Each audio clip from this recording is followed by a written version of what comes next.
Good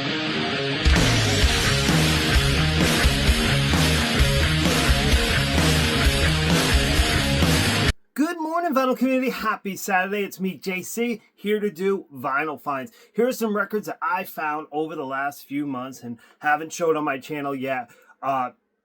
Big stack of records. I don't think I'll get through all of them, but I'll try to do half and then in a couple weeks do another one.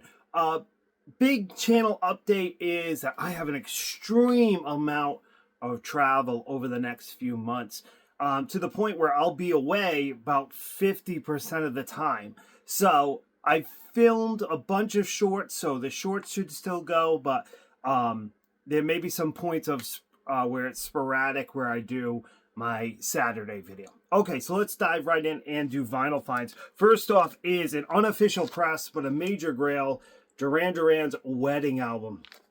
This has 3 of my favorite Duran Duran songs on it. Too Much Information, Come Undone, and Ordinary World. At this point, most people had written Duran Duran off, and when this album came out, it was enormous. And that song, Ordinary World, is so beautiful, where Simon is singing about a lost friend and trying to find some normalcy. Just an absolutely awesome album, and it sounds great. The cover art is great. I picked one up for my main man, Jeff Witcher. I'll send it to you, Jeff, once those other items you ordered come in. So very cool. Excited to have that. The next one, not so great. It sounds good, but I'm just not a big fan of this band. Trickster here. I had never really heard this album. I do enjoy the first Trickster album, but it's one of those albums that I don't love, but I do enjoy it just because it's nostalgic and it brings me back to that time period. This one, man, on first listen, I didn't really love it. I'm going to give it another spin, but this is once again an unofficial press. Impossible to find if you wanted a first press. Got at Purchase Street Records. Next is Carnivore, which I also got at Purchase Street Records. Aaron Mutha-Alamare, link down below, had sent me the first Carnivore album, and this is the second one, Retaliation. I love Typo Negative and Peter Steele, and I've known this album since the 90s. When Typo Negative kind of broke, I dove into Carnivore. I can say that, you know, I don't love it as much as Typo Negative, but I do love it. I think it's a great album, so I would check it out if you are a Typo fan. Next is the Jayhawks. Probably my favorite Jayhawks album, with songs like Blue. They do a cover song of Bad Time to Be in Love. Love this record. I remember the day this record came out because I worked at Circuit City back then.